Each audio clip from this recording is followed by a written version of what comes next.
All right, so we have Andrew Maver here. He is a senior at Plymouth State University studying adventure education.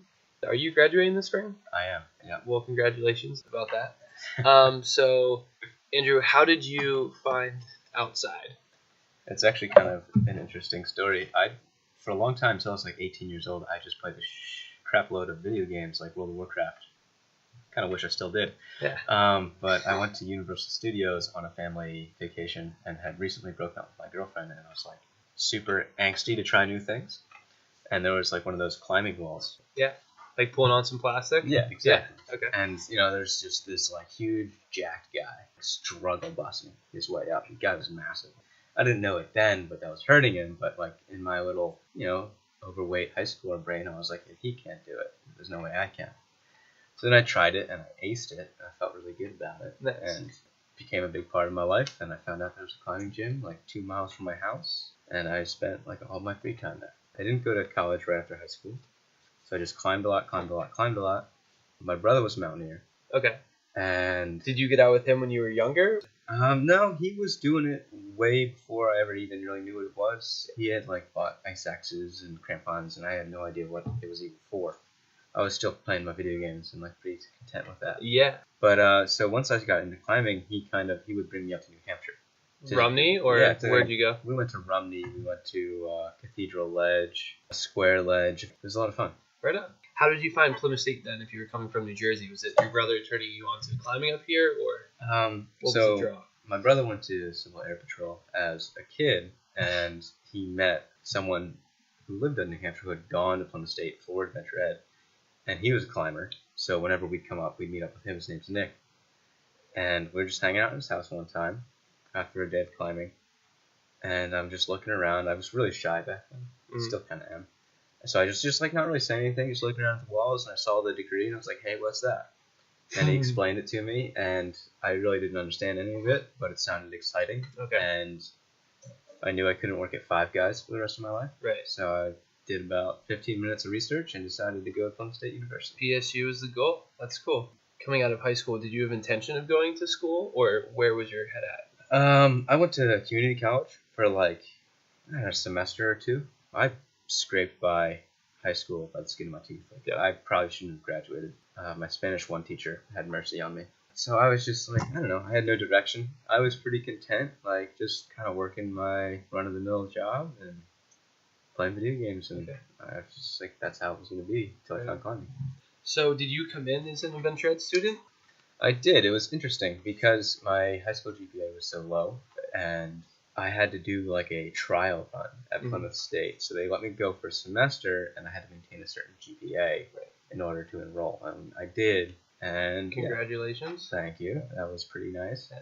And then, it was adventure ed right off the bat. The first class I had taken was rock climbing fundamentals with Christian Buisson. Hi, Christian. So how has your experience been taking adventure ed at Plymouth State? It's pretty rad. I mean, it's a really awesome program. Jamie and Christian I respect them both, and I respect that they both have very different teaching styles. Sometimes I wish there was more emphasis on the hard skills, but I think that's just because I'm a total guide head kind of guy. But I think the education aspect of everything it's amazing what they do. So you think they focus a lot more on the educator aspect of it more than the adventure?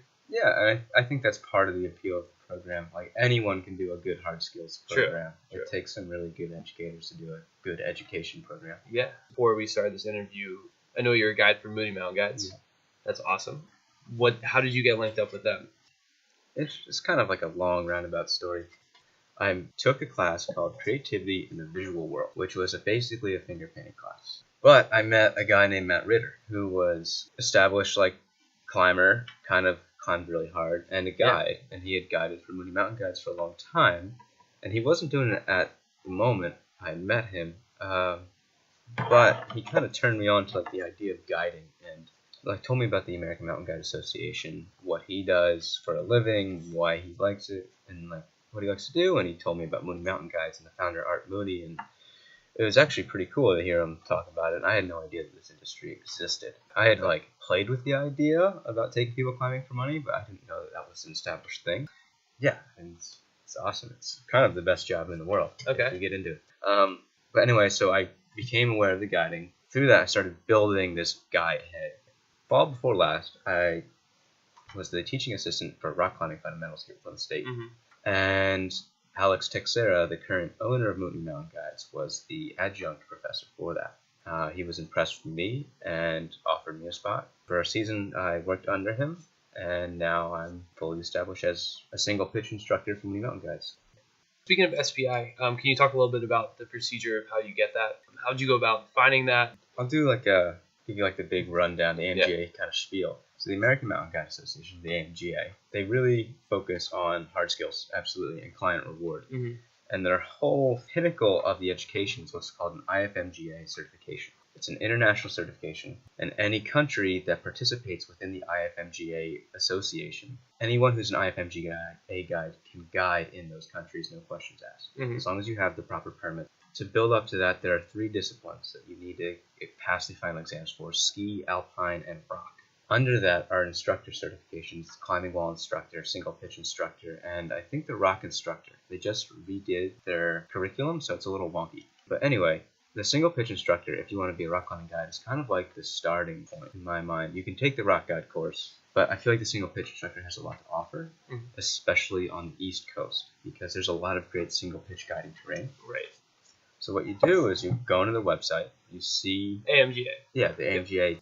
But you can sign up for it, and under it, it has all the prerequisites that you need to do. And there's a course and an exam. The course is 3 days, and the exam is 2. You need to be able to climb 5/6 on gear with style. You can't be struggling up anything. And you need to know your single pitch system. So elongated anchors with static ropes, how to belay, how to transition from top to bottom, all that kind of stuff. I mean, it's pretty... Well, all handling novice people. Right? Exactly.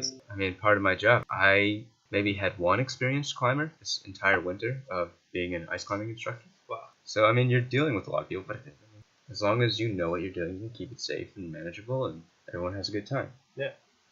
But there's a lot more than what I just rattled off. I mean, well, I'm sure, it's way more involved. You could talk all day about it. Yeah, I mean, basically what it comes down to is if you want to be a guide, you have to love to climb, or if you want to be a ski guide, you have to love to ski, and you have to want to do it all the time. It's got to be a passion. Yeah, absolutely. Yeah. Okay. So what advice would you give to aspiring climbing guides such as yourself?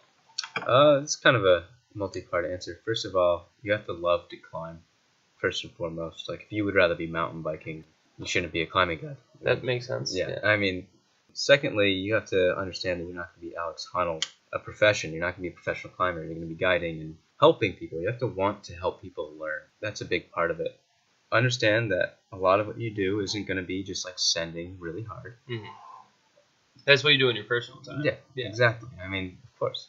And thirdly, if you're able to, find a mentor. This stuff is all pretty difficult to learn without someone to show you the ropes. Pun intended. Yeah, I mean, it's hard to avoid that one. I was lucky. I was really lucky. I, throughout my climbing career, have had multiple mentors. My brother, his friend Nick, Matt Ritter, Alex Texera, the owner of Mooney Mountain Guides. If you can find that person who wants to go climbing with you and show them that you're stoked and they're stoked about teaching you, you got to really put a lot of effort into maintaining that relationship. Okay. I mean, it's important for them to know that this is something you want. Right, you're passionate about. Yeah, I think that's what Alex and Matt both saw, was that I was stoked about this. This is what I wanted to do. They're not going to spend a lot of time on you, shaping you and be someone of value if you're just going to drop out of the race. What advice would you have on finding those people? I got lucky. I really did. I think that's part of just going to college is networking. Yeah. But go to the gym, find people, see who knows what they're doing, and don't be afraid to introduce yourself. Cool. So just put yourself in those situations and make the most of it. Yeah, absolutely. Right on.